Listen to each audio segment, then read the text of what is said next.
첫 번째 이슈는요, 북한 얘기. 방금 전해드렸던 폼페이오 장관에 대한 불만 얘기. 이 내용 좀 짚어보겠습니다. 중앙일보입니다. 북한 외무성 미국 국장입니다. 폼페이오 끼면 일 꼬이고 지저분해진다. 협상자를 바꿔라. 이렇게 미국에 요구를 했어요.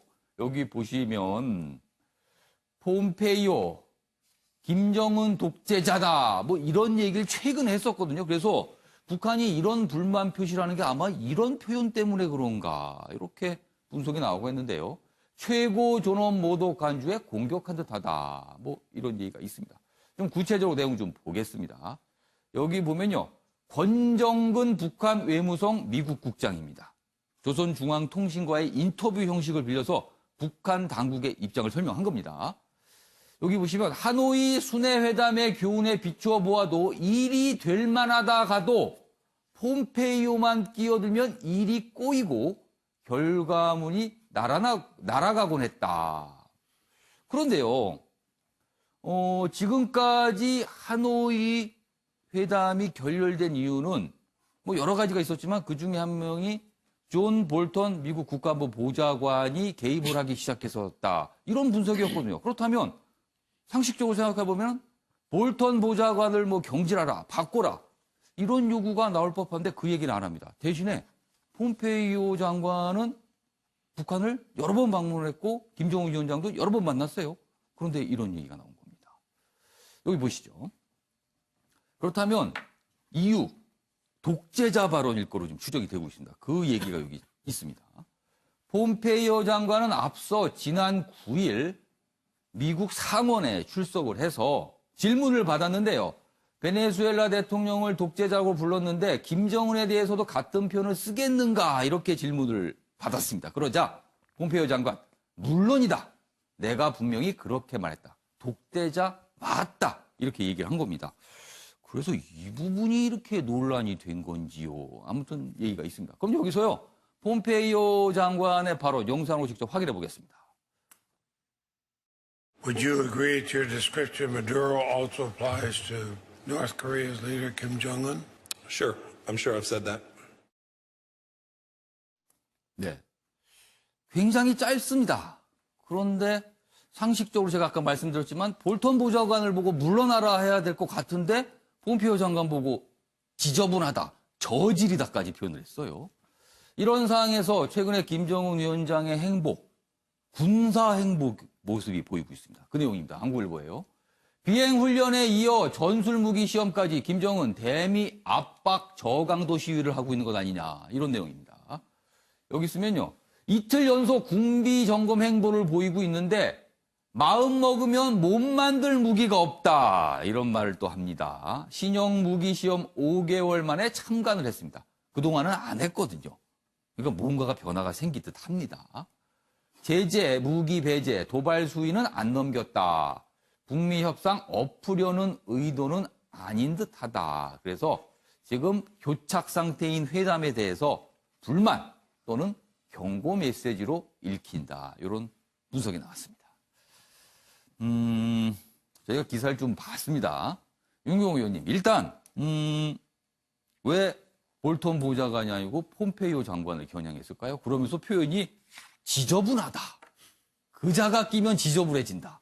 그리고 저질이다. 이렇게 됐습니다. 예, 기사에 이미 분석이 돼 있지만, 예. 그러니까 미국 시간으로 9일 예. 상원 세출위원회예요. 그것도 예. 소위원회입니다. 예. 에서 열렸던 상원의원의 질문에 대한 폼페이오의 답변.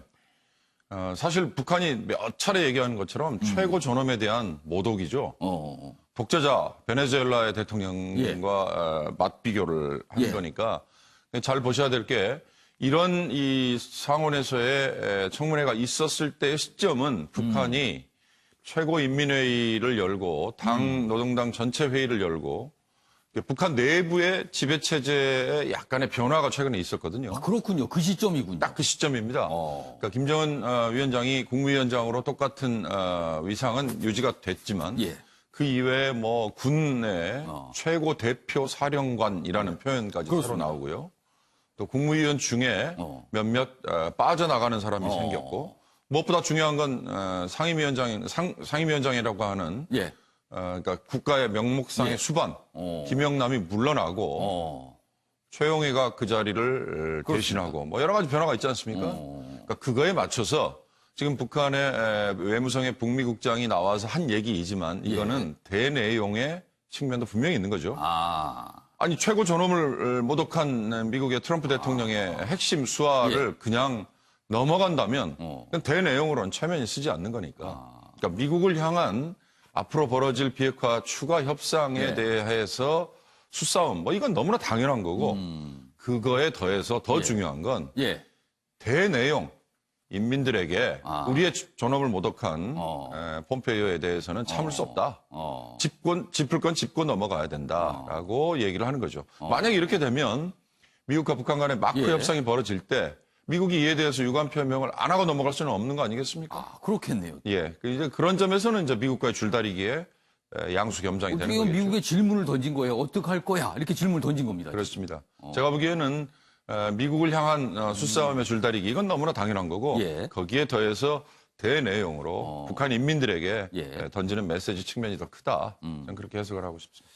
강경파인 볼턴 보좌관은 참을 수 있지만 독재자라고 얘기한 폼페이오 장관은 못 참는다.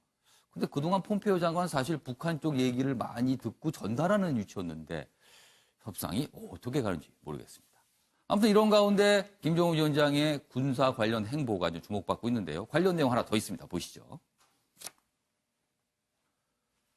경향신문 기사입니다. 여기 보시면 사진으로 폼페이오 장관과 김정은 위원장의 얼굴 사진을 나중에 확대해서 크게 싣고 있습니다.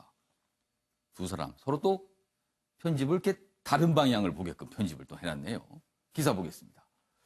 북한, 미국의 대화 재개 신호를 보내면서도 협상 전에 기싸움 이런 노림수가 아니냐. 지금까지 전해드렸던 두 개의 이야기. 폼페이오 장관과 관련된 거 군사행보 이 얘기입니다.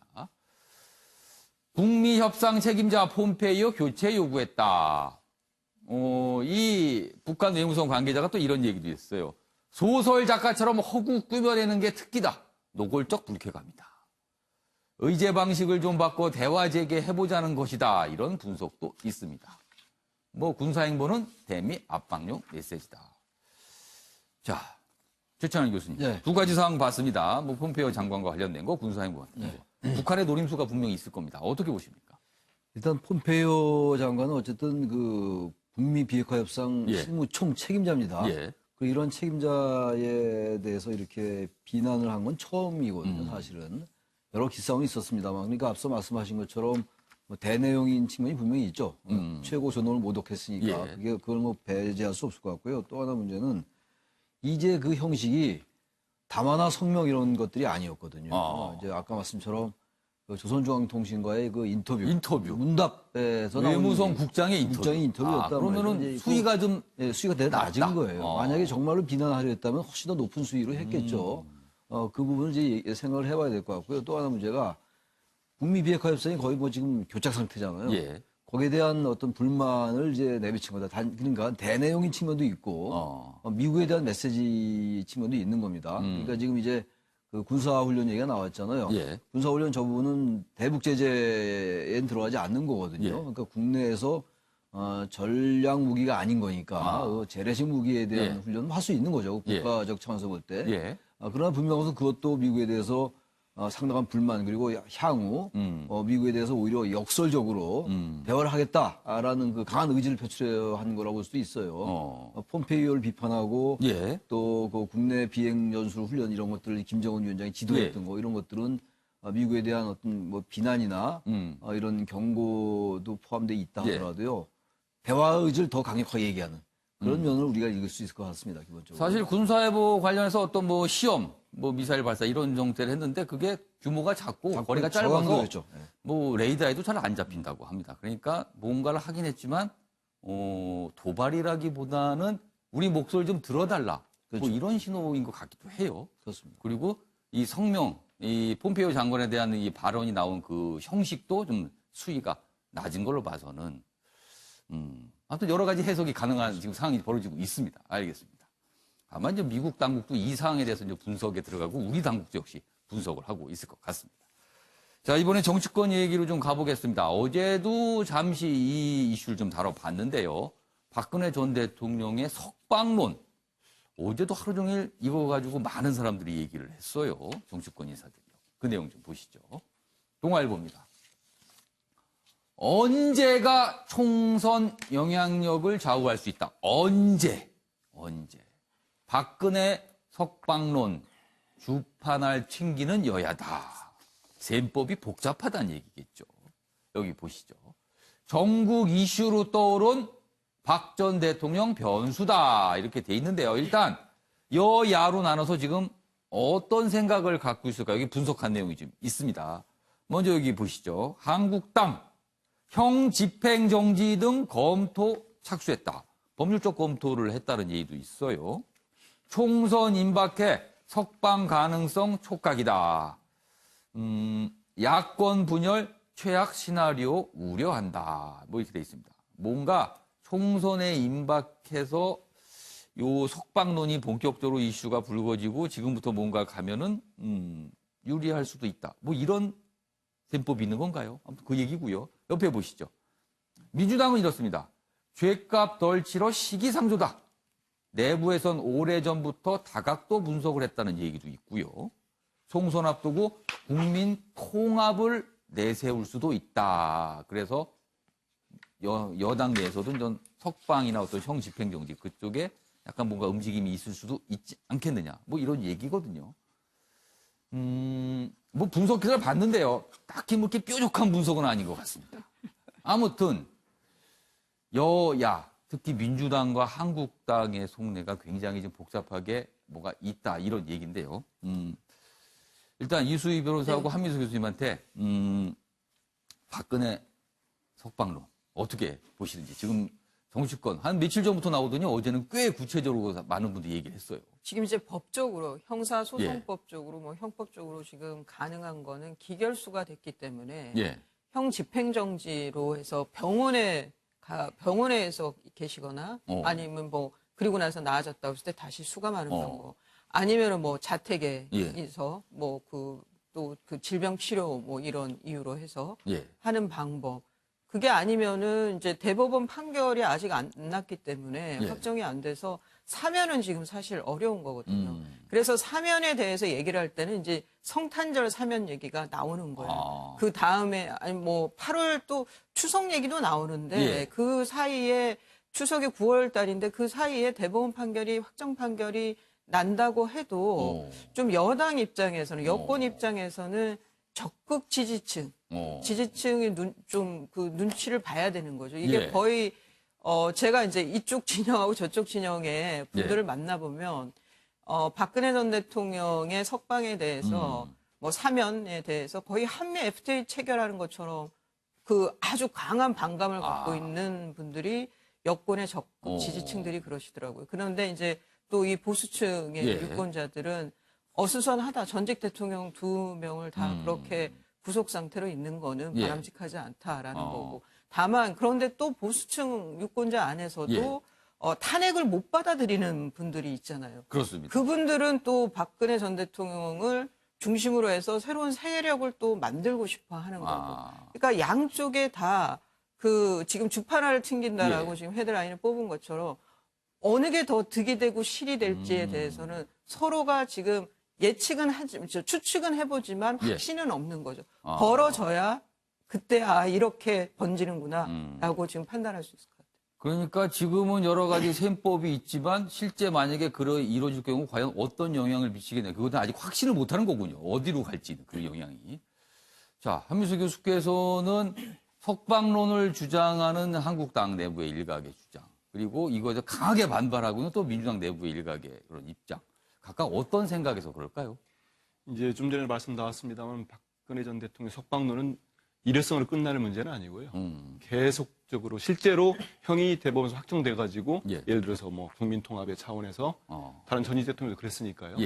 나왔을 때까지 그 전까지는 계속 이슈가 될 수밖에 없고요.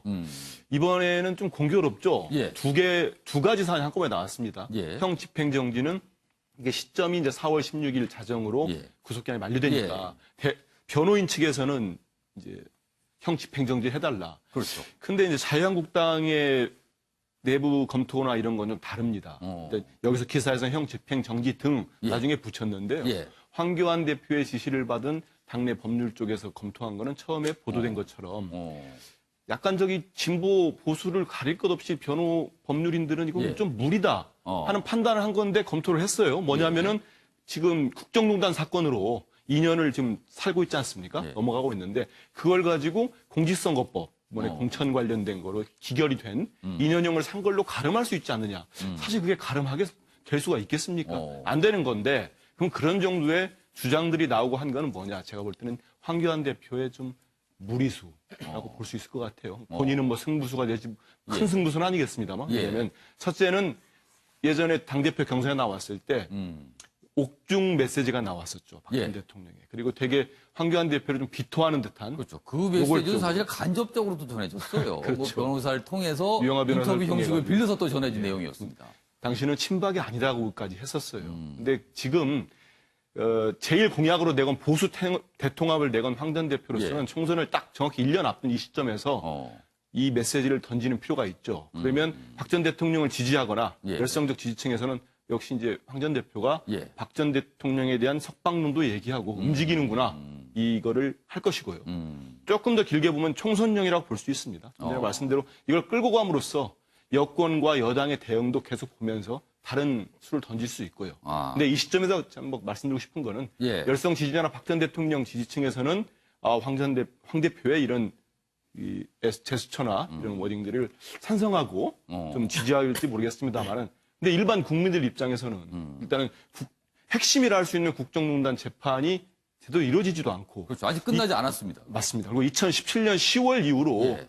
재판을 불출석하면서 사법부를 철저하게 좀 거부했다고 나는 조롱한 박 전 대통령에 대해서 이게 석방 주장을 바로 내놓는 거에 대해서 어떻게 볼지 과연 합당하다고 볼 것인지 이건 좀 짚어볼 필요가 있습니다. 지금 양쪽의 시각을 설명해 주는데 그럼 한민수 교수님하고 이수 변호사께서는 내년 총선 4월입니다.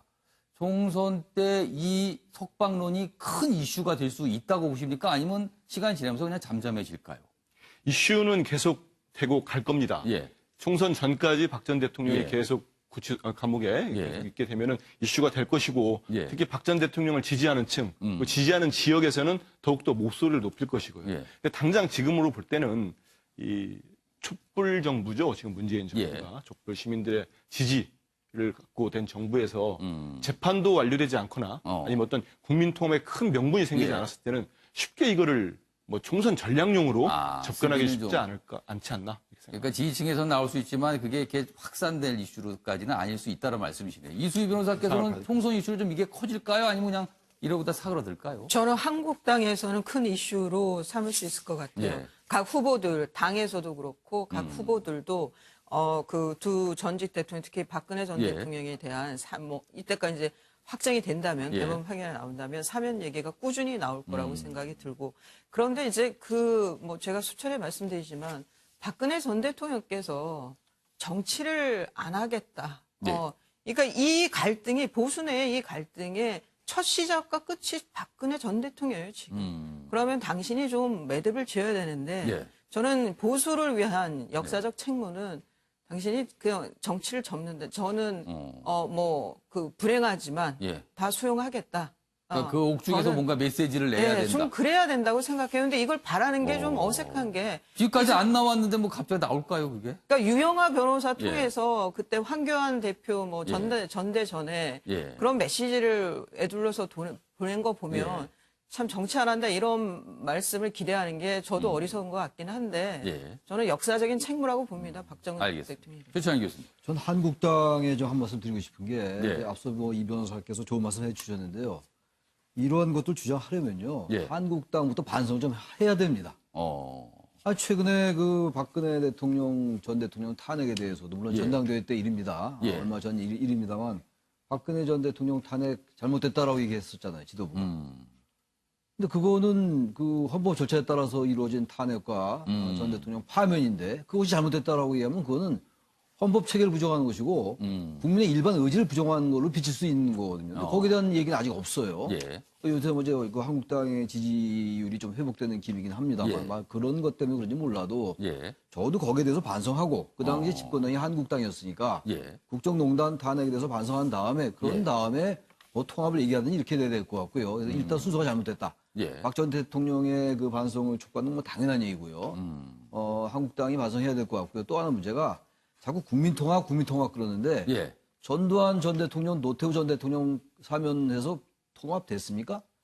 통합이 되려면요. 예. 당사자들이 정확하게 반성하고 예. 성찰하고 고민하는 것을 국민에게 보여야 되는 것이고 또 하나가 피해자나 당사자, 이건 뭐 피해자 당사자의 문제하고는 좀 다릅니다만 피해자나 당사자들이 그것을 받아들일 때 예. 그런 다음에 사면도 하고 뭐 복권도 시키고 뭐 여러 가지 절차적인 법적 절차에 따라 하는 것이지 예. 우리 현대사는 항상 그런 것들이 없이 국민통합이라는 아주 애매한 명분으로 이걸 넘어가니까 또 현대사가 극복이 안 되고 역사 왜곡이 항상 나오고 예. 그러니까 5.18 망언도 나오고 세월호 망언도 나오는 겁니다.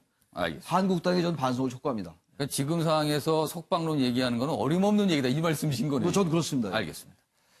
아무튼 이 석방론, 정치권을 중심으로 이게 쉽게 이렇게 사그라들 이슈는 아닌 것 같아요. 계속해서 나올 것 같은 분위기가 분명히 있습니다. 바른미래당 얘기 좀 해봐야겠습니다. 참 어제 요란했습니다. 한마디로. 당의 모습이요. 기사 저희가 몇 가지 준비했는데요. 보시죠. 한국일보입니다. 두 쪽 난 바른미래 고성 몸싸움 의원총회다. 이런 모습이 언론에 포착이 됐어요. 그리고 사실 어제 의원총회는 이 이른바 패스트트랙 이 문제를 논의하기 위한 거거든요. 뭐 선거제나 뭐 공수처법도 이런 거를 신속 처리 절차를 통해서 빨리 법안 처리를 하자. 그래서 패스트트랙을 어떻게 할 것인가를 논의하는 자리인데 뭐 이 논의는 뒷전이고요. 당이 그냥 한마디로 말해서 깨지는 듯한 모습을 보였습니다. 뭐 당연히 합의 불발됐습니다. 내용 보시면요. 3시간 30분간 정명 충돌을 했다. 평화당과의 통합은 절대로 안 된다. 바른정당계 손학규 사퇴론 주장한다. 통합파 대표 흔들지 말라. 뭐 이렇게 설명드리니까 그게 복잡하죠? 아무튼 간단히 얘기하면 손학규 대표 물러나라. 그러나 물러날 수 없다. 그리고 또 밖에서는 우리하고 통합하자. 무슨 소리냐? 지금 통합할 때냐? 이런 주장들이 다 섞여 있었습니다. 어제. 자, 그리고요. 패스트트랙 추진 여부를 논의하고 있는데 김관영 바른미래당 원내대표가 여당과 공수처 절충 합의했다. 그렇게 얘기를 하는 그 시점에 더불어민주당의 홍영표 원내대표, 여당 원내대표는 그런 적 없다. 또 이 얘기가 해서 의원총회 하는 중에 이런 또 소식이 전달이 되면서 이게 무엇이냐. 합의 안 됐다는데 뭘 합의가 한 거냐. 이렇게 또 갈등이 일어났습니다. 이 와중에 바른미래당계 안철수계 인사들은 따로 모여서 또 논의를 뭔가 했답니다.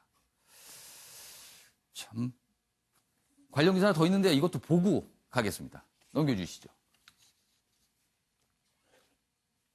중앙일보 기사는 다른 각도에 또 묘사를 했어요. 이현주 당직자 밀치고 입장했다. 미래당 의총 210분 집안 싸움이다. 뭐 여기 사진 보시면 뭐 이런 모습입니다. 뭐 못 들어가게 막으니까 뭐 신랑 일을 버리다 간신히 들어가고 뭐 이런 모습이었어요. 일단 어제 이현주 의원 관련해서 굉장히 이제 언론에 포착이 됐는데 그 모습부터 영상을 좀 확인해 보겠습니다. 보시죠.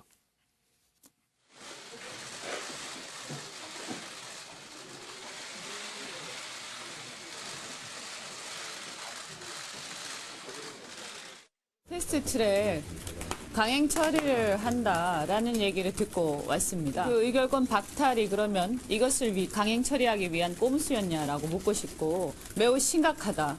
어떤 일이 있어도 이것을 막아야 한다는 생각에서 비록 의결권이 없지만 참석을 했습니다.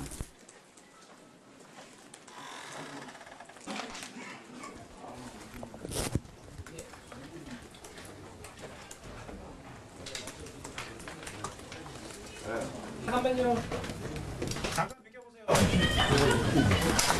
여기 봐.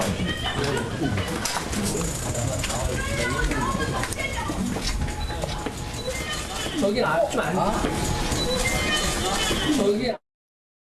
앞에 앉으라고 좀.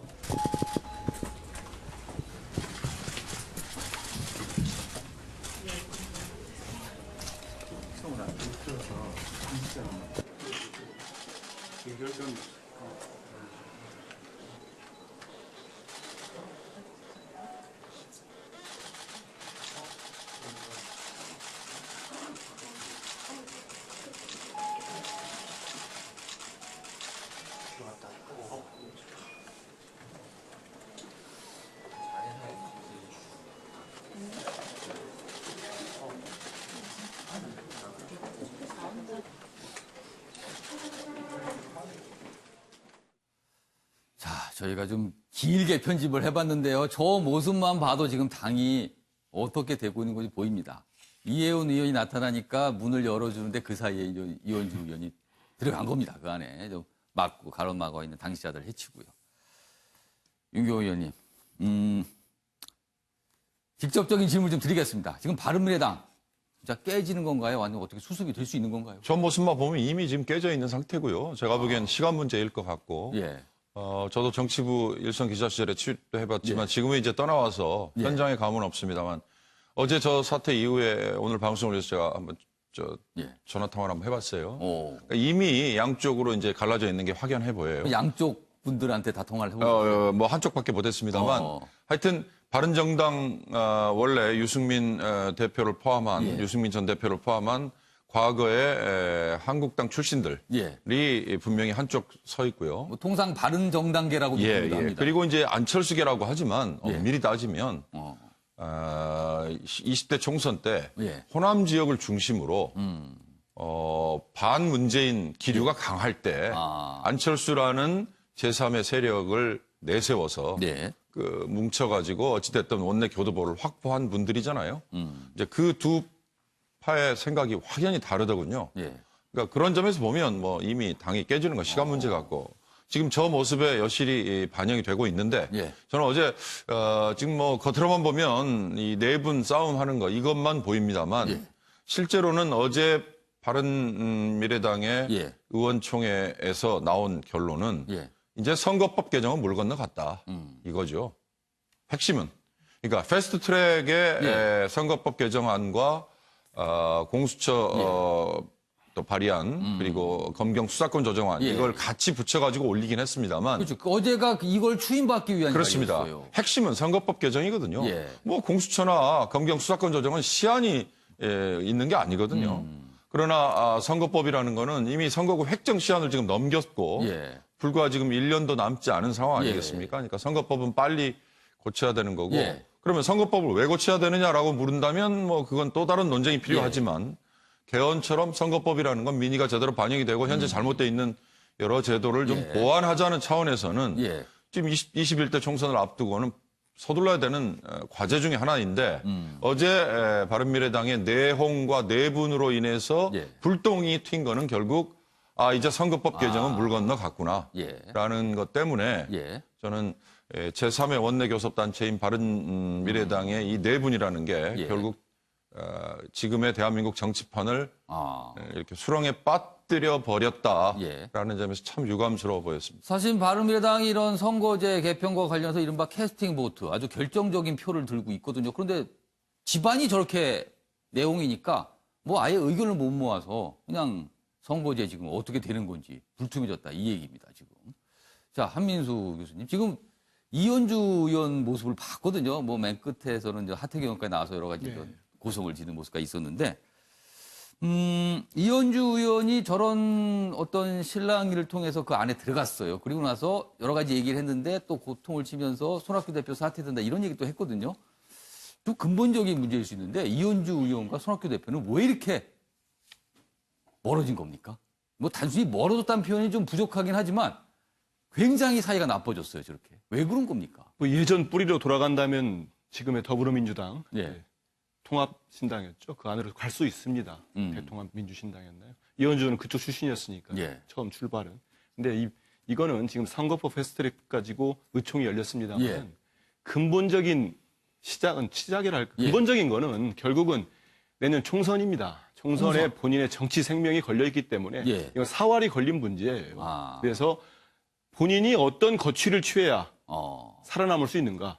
특히 뭐 손학규 대표와 지금 좀 다른 입장입니다만 이현주 의원 같은 경우는 다음 이제 삼선 도전에 있어서 현재 광명 아닙니까? 예. 근데 지금 계속 나오는 얘기는 뭐 부산 출신이니까 부산에 데려가지 않겠느냐, 특히 자유한국당 후보 이런 예. 얘기 계속 나오고 있고 본인도 뭐 크게 부인을 하지 않고 있어요. 그래서 결국은 다음 총선 때 살아남을 수 있겠느냐 예. 이런 게 근본 문제거든요. 아, 그렇기 때문에 어제 이 모습을 보고 많은 국민들이 뭐 얼굴이 찌푸시겠습니다만은 예.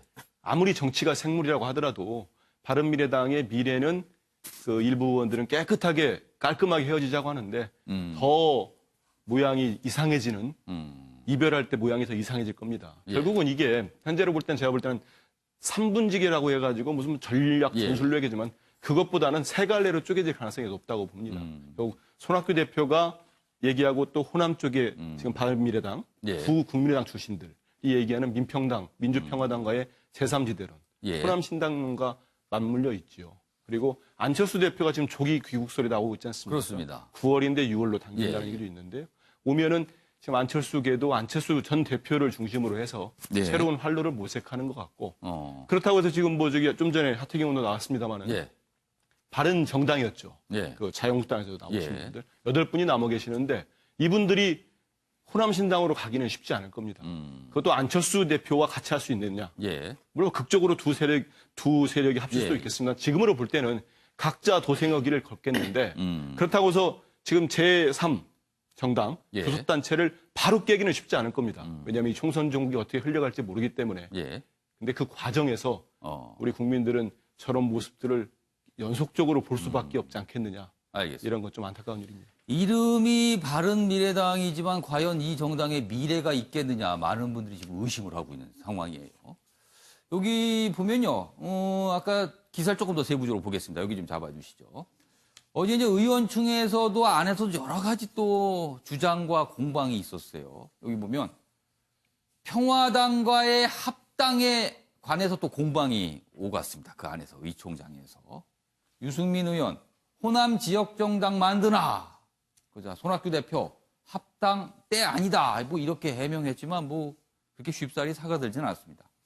박주선 의원 손 대표도 공감했다 또 이런 주장을 해서 이것은 무슨 소린가 하고 아무튼 여러 가지 얘기가 있었는데요. 그럼 여기서요. 유승민 의원의 이야기 그리고 이른바 이제 안철수계 인사들의 목소리까지 묶었습니다. 들어보시죠. 최종 합의가 됐다는 것은 양당의 원내대표가 서명한 그 구체적인 안이 있어야 되는 거지. 말로 한 사람은 합의됐다 그러고 한 사람은 합의한 적이 없다 그러고 이런 상태에서 그 바른미래당이 바보같이 이런 요청을 하고 있다는 건 이거는 저는 문제가 있다고 생각합니다. 이대로는 안 된다. 변화와 혁신이 필요하다. 이번에 손학규 대표를 비롯한 지도부가 사퇴해야 된다. 이런 의견들이 중지가 모아졌습니다. 궁극적으로 이 당은 작년에 2월 3일 날 국민의당과 바른정당이 통합하고 창당을 했던 당이기 때문에 안철수 유승민 전 대표의 그 역할이 필요하다 이런 얘기들도 굉장히 많았습니다. 시청자 여러분께서 다소 좀 복잡할 수도 있습니다. 지금 바른미래당 안에는요, 이른바 과거에 한국당에서 나와서 바른정당을 만들었던 인물들, 이른바 바른정당계 인사들이 또 있고요. 다른 한 축에는요, 과거 안철수 전 대표가 만들었던 국민의당 출신들이 있습니다. 근데 전체는 아니고 일부 국민의당 출신이고요. 그리고 또 다른 그룹은요, 이른바 안철수계. 그러니까 지금 한지붕 세 가족 비슷하게 지금 뭔가 모양을 보이고 있는 겁니다. 이런 상황에서 지금 여러 가지 내용이 발생하고 있어요. 자, 이수희 변호사. 예. 안철수 전 대표, 지금 유럽에 있습니다. 독일에 있으면서 유럽 전역을 지금 다니고 있다는 얘기 들리고 있는데, 조기 귀국해서 들어오게 되면 이 내용 수습이 될까요? 저는 어려울 거라고 봅니다. 그래서 조기 귀국도 없지 않을까. 그러니까 귀국을 해서 왔을 때 수습이 돼야 본인의 또 정치적인 존재감도 커지고 하는데. 그렇겠죠. 왔더니 달라지더라. 뭐 달라진 게 아무것도 없다 그러면은 외려 뭐 아니온만 못한 거고 또 하나는 안철수 전 대표의 지금 많은 국민들이 생각하는 대선 후보로서의 이전에 그만큼의 입지는 아닌 것 같습니다. 그래서 영향력도 뭐 이전과는 좀 많은 차이가 있을 거라는 생각이 들고요. 그런데 이제 바른미래당 내에서 이제 한지붕 세 가족 말씀하셨는데 지금으로서 좀 저는 그 곤혹스러워진 곳이 바른당 출신들이라는 생각이 어. 들어요. 지금 손학규 대표는 어제 의총에서 아니라고는 했지만 예. 밖에서 민평당 의원들도 만났고 그리고 박주선 의원은 적극적으로 지금 나서고 있고 그리고 다른 것보다 우리나라 저 선거 구도상 예. 지역 기반을 갖고 있는 그 당이 훨씬 유리해지는데 바른당 출신 입장에서 말씀하신 대로 호남 지역 기반인 당으로 갈 수는 없는 거거든요. 그러면은 한국당으로 돌아가든지 예. 아니면은 자립해서 당을 만들든지 해야 되는데 예. 그게 저는 뭐 유승민 대표 지금 예. 그 현장 워딩도 나왔지만 뚜렷하게 대안을 제시를 못 하고 있어요. 그러니까 아무 지금 비전을 제시를 못 하고 있다는 거예요. 바른당 출신 의원들도 예. 대책이 없는 거죠, 지금. 제가 봤을 땐.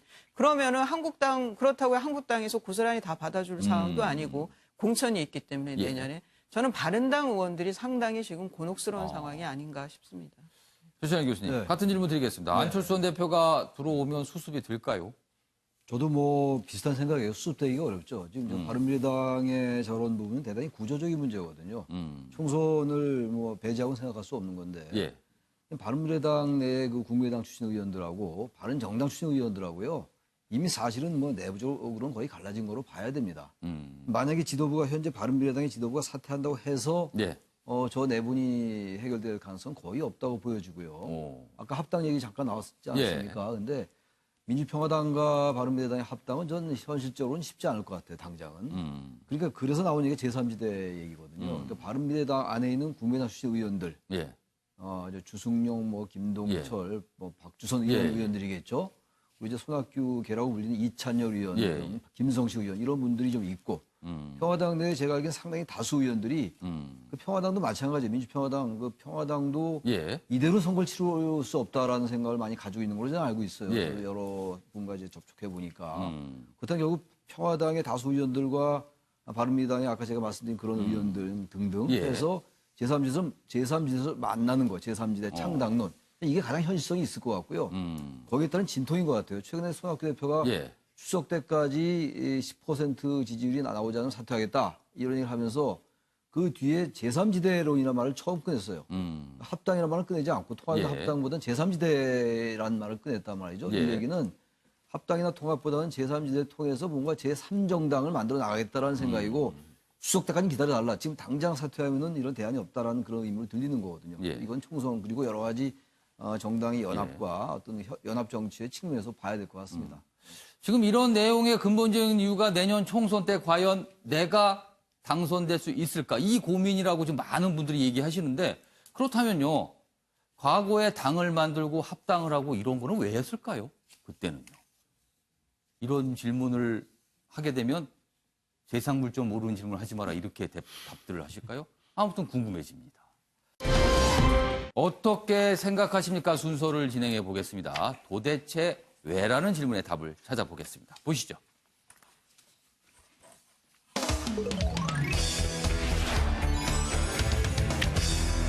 오늘 어떻게 생각하십니까? 주제는요. 경찰 왜 이러나 이렇게 잡아봤습니다. 저희가 2개의 기사 지금 준비했습니다. 그래서 기사를 소개하는 동안 네 분께서는 의견을 적어서 앞에 걸어주시기 바랍니다. 한국일보 기사입니다. 강남 클럽에서 도움받은 경찰관. 알고 보니까 버닝썬 수사를 했답니다. 버닝썬. 이 강남의 클럽인데 문제가 됐던 곳 아닙니까? 여기도 유착 의혹이 있었는데. 이게 뭡니까 그럼? 강남 클럽에서 도움받은 경찰관이 강남 클럽을 들여다본 거네요. 2명 피의자로 입건해 대기 발령을 했다. 유착 수사로 모두 8명이 입건됐다. 이렇게 돼 있습니다. 뭐 다른 내용이 있는데 일단 이 부분에 집중해 보면요. 여기 있습니다. 이른바 버닝썬 스캔들 수사를 맡은 경찰관이 과거 서울 강남의 클럽에서 뇌물을 받은 사실이 드러나 입건됐다. 2명입니다. B 경위와 C 경사는 2017년입니다. A 클럽에서 발생한 미성년자 출입 사건이 무혐의 처분된 것과 관련해 각각 수백만 원 상당의 금품을 수수한 혐의를 받고 있다. 그런데요, 이 가운데 여기 있습니다. B 경위 최근까지 버닝썬 관련 수사를 맡았던 것으로 알려졌다. 경찰의 모습, 이게 국민들은 어떻게 생각할까요? 이렇게 간다면요. 관련 기사 하나 더 있습니다. 보시죠. 경향신문입니다. 돈 사건 몰리는 곳에 비리도 줄줄이다. 강남 경찰의 흑역사다. 클럽이 강남에 집중돼 있죠. 보시죠. 과거에 무슨 룸살롱 황제 사건부터 지금 최근에 이 가수 승리 씨까지 비리의 온상이란 오명이 씌워졌다. 강남 경찰서. 그러니까 이게 꼭 강남 경찰서만 말하는 건 아닙니다. 강남 지역에 있는 경찰서죠. 물갈이 인사도 헛일이다. 5년간 징계. 강남 서초 경찰서 소속이 많다. 이런 얘기입니다. 수금채기 뒷돈 나누기 그리고 경찰과 직거래 이런 흐름이랍니다. 그리고 로비도 지나고 있다. 강남 경찰의 흑역사다. 이렇게 기사가 돼 있군요. 자, 과연 이 모습 어떻게 좀 바라봐야 되는지 먼저 윤경호 의원께서는 어떻게 생각하십니까? 예, 이 버닝썬 사건이 터졌을 때부터 제기됐지만 핵심은 경찰이라는 조직과 유흥업소들 간의 유착 그리고 그걸 막아준 비호 이걸 이번 기회에 얼마나 낱낱이 파헤치고 그거에 대한 재발을 막을 수 있는 조치를 취할 수 있느냐 이게 핵심인데 지금까지 벌써 이제 많은 분들이 지겨워질 정도로 질질질질 끄는 과정에서는 기사에도 나와 있습니다만 8명의 경찰관을 지금 입건 구속된 경우도 있습니다. 그리고 연예인 중에 승리라는 가수, 정준영이라는 가수, 최 누구라는 가수 이런 친구들의 개인적인 일탈. 그러니까 경찰관이든 연예인이든 지금 개인적인 일탈 정도 수준에서 사건 수사가 계속 몰아져 가고 있어요. 이렇게 되면 경향신문 기사에서 나왔습니다만 이경백이라는 룸사롱 황제와 유착됐던 경찰들 꼬리 자르기 하듯이 몇몇의 일탈로 끝났고 또 다른 몇 차례 반복된 사건에서도 그랬고요. 그렇다면 앞으로 또 이런 사건은 또 생길 수 있고 강남 경찰이 흑역사라고 되어 있습니다만 강남 경찰서 강남 지역에 있는 유흥업소가 많은 지역의 경찰서에 가는 경찰들은 또 비리의 늪에 빠질 수밖에 없는 구조적인 문제를 그대로 두는 것밖에 안 된다. 그렇습니다. 돈과 사건이 몰리는 곳이다. 그렇습니다. 그렇다면 비록 아픔이 있더라도 경찰총장이 무슨 총경 수준이다. 이걸 누가 믿겠습니까? 비호 세력의 핵심이라고 하는. 그렇다면 정말 경찰이 자기 살을 도려내는 정도의 아픔이 있더라도 이번에는 해야 된다는 각오로 해야 되지만 경찰이 못하면 빨리 경찰에서 손을 떼게 하고 검찰이든 다른 기관에서 처음부터 끝까지 파헤치더라도 하고요. 또 하나는 유흥업소와의 유착 비리에 연루된 경찰에 대해서는 지금까지처럼 물방망이 같은 징계를 하지 말고 자 이제부터 유흥업소와의 비리와 관련돼서 걸리는 경찰은 무조건 파면해입니다. 그리고 다시는 발을 붙이지 못하게 하겠다. 일벌백계를 해야 된다. 그런 식의 단호한 조치를 마련하지 않으면 이건 몇 년마다 한 번씩 또 되풀이 되고 이 버닝썬 사건이라는 것도 개인의 일탈로만 그냥 덮고 넘어가고 말지 않을까라는 생각입니다. 지금 버닝썬 이 사건과 관련해서 여러 가지 지금 내용이 있는데 그중에서 마약과 관련되거나 폭행 관련되거나 수사가 빨리 진행되는데 상대적으로 유착 의혹은 왜 이렇게 더디냐 이런 지적이 분명히 있습니다. 지금요. 자, 시간이 빨리 가고 있어서 속도를 좀 내보겠는데요. 일단 한민석 교수님부터 거꾸로 한번 들어보겠습니다. 예전에 그런 일이 있었습니다. 경찰청에서 강남 지역의 일선 경찰관들을 보직을 바꾸려고 했습니다. 그런데 이 파출소에서 나가 있는 경찰관들이 승진을 거부했어요. 승진을 안 해도 좋으니 나는 이 지역에 남겨달라. 뭡니까? 너무 좋아서 거기가. 그거 아니겠습니까? 좀 전에 기사에 나왔듯이 결국은 돈이 몰리는 거죠. 돈이 몰리면은 경찰관이 그 승진이라는 것마저도 포기할 정도로 남아서 다른 이권을 취하겠다는 거 아니겠습니까? 결국 그런 식의 인사도 지금 흑역사가 나오고 기사에도 자세히 나옵니다만 여러 차례 경찰이 또 안 한 것도 아닙니다. 자정하려고 노력을 했는데 이번에 버닝썬 사건 보면은 여전하다는 게 또 드러났습니다.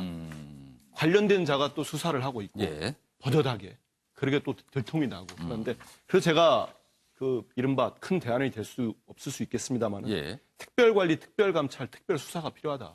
세 가지 특별한 거네요. 아, 그렇습니다. 이 특별한 경찰들을 향해서는 예. 여기서 특별한 경찰은 좋은 의미는 아닙니다. 어. 이상한 경찰들을 향해서는 특단의 조치가 필요합니다. 이제는 그 자기 식구라고 해가지고는 예. 조직 자체가 무너집니다. 아. 뭐 지금 조직의 명운이 걸렸다는 거 아닙니까? 예. 그래서 좀 그런 유혹에 빠질 만한 지역들은 뭐 모두 범죄자 취급을 한다고 오해는 할 수 있겠습니다만은 관리가 필요하고요.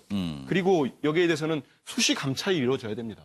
감찰 부서도 늘리고. 예. 근데 우리가 알다시피 감찰하면은 제 식구 감싼다고 해서 예. 대충 흐지부지 되는 거 아닙니까? 그러다 보니까 비리가 커나가는 거죠. 그리고 여기에서 이제 특별 수사인데요. 예. 지금 이제 정치권에 논의되고 있는 공수처 같은 경우가 물론 예. 뭐 경무관급 이상의 고위직들을 하고 있지만 이런 경찰관과 좀 비리에 취약할 수밖에 없는 부서랄까요?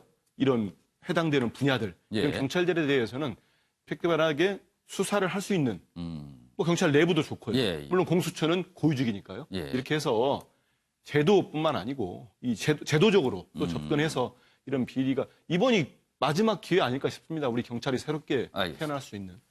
자, 이수희 변호사께서는 어떻게 생각하십니까? 저는 좀 순진하게 적었는데요. 이 유혹이 있는 자리가 맞죠. 그다음에 그 돈이 막 수천만 원이 아니라 수십만 원, 수백만 원이면은 이게 이거 받았다가 큰일 나겠다라는 위험 인식이 좀 덜했을 수도 좀 있을 것 경각심을 같아요. 못 느낄 수 있다. 네, 그래서 이것도 언젠가는 들킨 거잖아요. 2017년에 예. 돈 받았던 게 예. 지금 들킨 거예요. 저는 이런 사례들이 많아지면서 본인들이 좀 그 일선에 있는 경찰들이 다 그러신 건 아니지만 예. 이 경향을 해서 예. 그리고 이게 수백만 원 받았다 하더라도 바로 파면이나 진짜 해임 처분을 하면서 좀 이 돈 문제에 있어서는 강경하게 예, 대응을 하면 징계를 한다라고 하면은 그나마 좀 줄지 않을까. 그리고 또 하나는 예. 옛날 영화 대사가 있잖아요. 예. 우리가 돈이 없지 가오가 없냐. 좀 경찰의 자존심을 좀 지켰으면 좋겠습니다. 뭐 가오란 표현은 이제 소극긴 하지만 이른바 우리가 뭔가 이렇게 번듯한 모습 그걸 말하겠죠. 그런 경찰도 영화에 보니까 있었습니다. 그래서 그런 걸 유혹을 과감하게 내치면서 나는 내 모습대로 살겠다 이런 경찰이 있었죠. 알겠습니다. 최찬현 교수께서는 어떻게 생각하십니까? 이게 사실 이 분야만 아니고 구조적인 우리 사회의 구조적인 모순들인데요.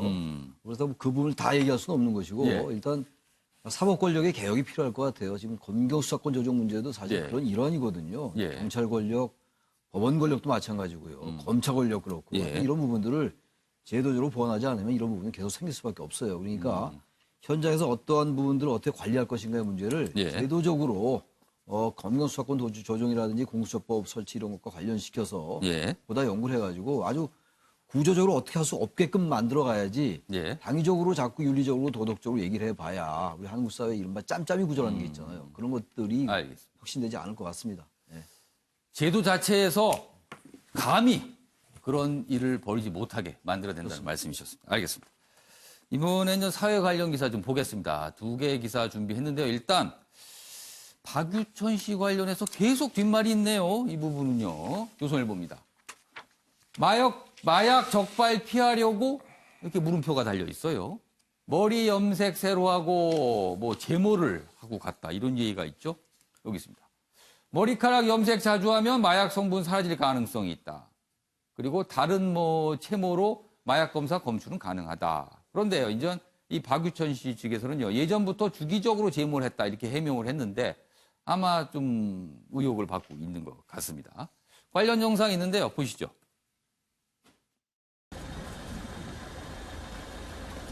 여전히 혐의 부인하시는 건가요? 돈은 어디다 입금하셨죠? CCTV에 잡힌 영상에 대해 어떻게 해명하셨습니까?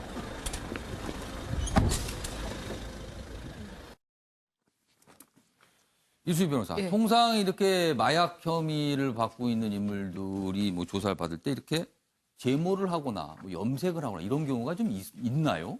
이제 그 법조계에서는 마약꾼이라는 표현을 쓰는데 이런 자기네들끼리 아주 이게 통용되는 노하우인데요. 탈색을 하거나 아니면 이 머리를 아주 그냥 진짜 두피가 벗겨질 정도로 아주 짧게 깎거나 이런 건데 그렇다고 해서 이제 그 국가수에서도 그러면 안 나올 수는 있다고 하는데 온몸에 털을 다 제모한다는 게 사실상은 어려운 거죠. 그래서 뭐 이게 그러니까 뭐 다리에 있는 털이라든가 겨드랑이 털, 뭐 가슴 털 정도로도 분석을 할 수 있기 때문에 그걸 다 뭐 없앤다는 거는 이제 사실상 어려운데 이제 그 박유천 씨의 경우에는 염색이 유달리 요즘 잦았고 그리고 뭐 제모를 했다. 그래서 혹시 증거인멸 의심이 증거를 인멸하려고 했던 거 아니냐 뭐 이런 건데 뭐 CCTV라든가 뭐 이런저런 것들이 뭐 경찰 수사에서 좀 밝혀졌다고 하니까 그거는 좀 뭐 기소 단계에서 봐야 할 것 같습니다. 일단 뭐 제모 부분 뭐 옛날부터 그렇게 했다. 그리고 염색도 뭐 자주 했었다. 그래서 그런 의혹에 대해서 이제 부인은 했지만 아무튼 의혹을 받고 있습니다. 자, 이번에는요, 이른바 이제 김학의 사건 수사, 김학의 수사, 이 내용 좀 보겠습니다. 동아일보입니다. 검찰 대통령 기록관 압수수색을 벌였습니다. 김학의 사건 청와대 외압 수사가 진행되고 있는 모습입니다. 박근혜 전 대통령 취임 직후 청와대 민정수석실 문건을 열람을 했다. 경찰의 동영상 입수 시점 파악에 주력한다. 그러니까 이제 누군가가 이걸 덮으려 했는가 그런 증거를 찾으라고 그러는 거예요. 그리고 수사단 윤중천 구속영장 청구했다. 관련 영상이 있습니다. 보겠습니다. 아니 안녕하세요. 오늘은 여기가 지금 적절하지가 않은 것 같아요. 다음에 좀 주시죠. 또 마스크 낀 거 하지 마세요. 또 이상하잖아요. 또 내가 범인처럼 보이니까. 법적 대응하시려고 준비를 하고 계세요? 이제 어떻게 하시고 준비를 하실 것 같아가지고 일부러 거기서 기다리고 있다가 이게 인물이 김 전 차관이 본인이 아니라고 그러셨는데 그거는 조금 있으면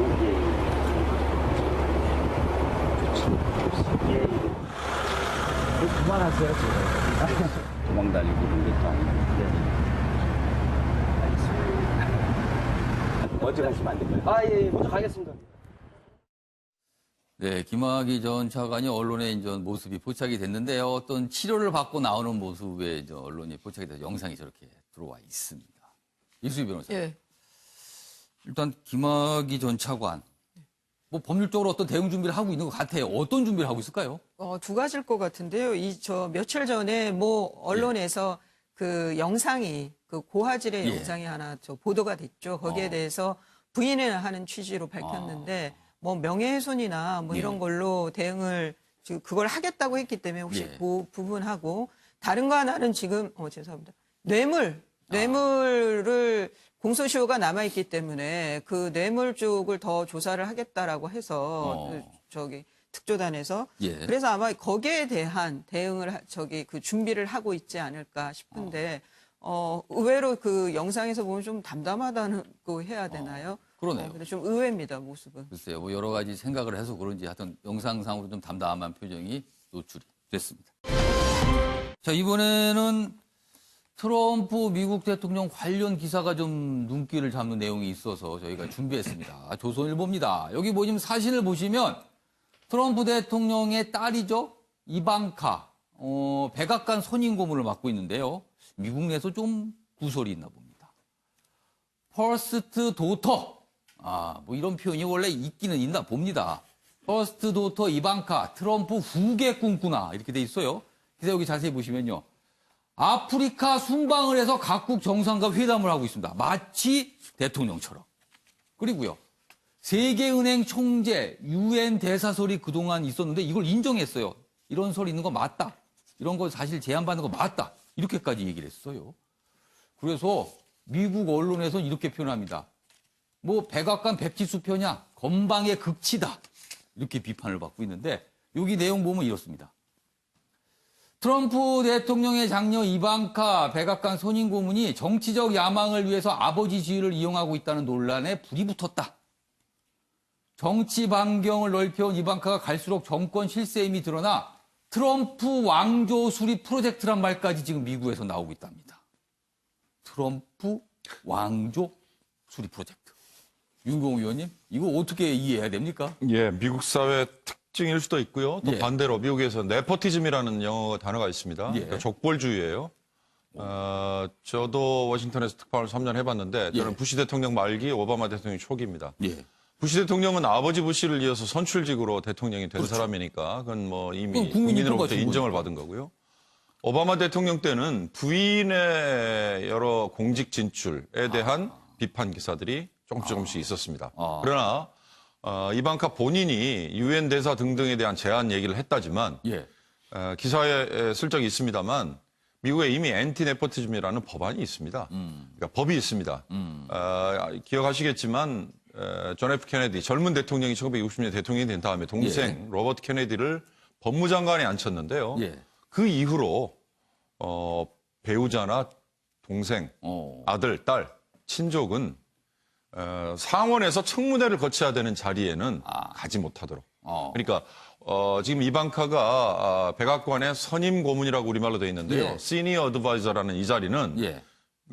상원 청문회를 거치지 않고 갈 수 있는 자리입니다. 우리식으로 하면 예. 정무수석 정도의 역할이에요.